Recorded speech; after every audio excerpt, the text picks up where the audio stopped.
Nagmumotor ka ba? Ayan, kung nagmumotor ka, dapat matutunan mo ang tamang daanan ng motor para makaiwas ka sa lubak at disgrasya. Alam nyo ba, ng tamang daanan ng motor ay ang pinakagitna ng outer lane at inner lane? Nakita nyo yung red arrow? Yun yung tama o safe na daanan ng motor. Bakit kanyo?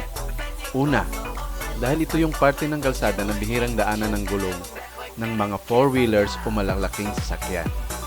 Kaya bihira itong masira o magkaroon ng lubak dahil hindi rin ito masyadong gamit o nadadaanan.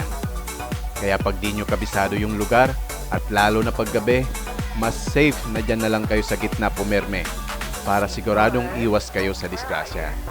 Pangalawa, kapag dyan kayo sa gitna nakapwesto, di basta-basta makakapag-overtake ang mga nasa likod nyo at hindi rin makakasingit yung kasalubong nyo. Kaya iwas din kayo sa side swipe. Ayan guys, tandaan nyo ang tips ko na to. Share nyo na rin para makatulong din sa iba. Salamat!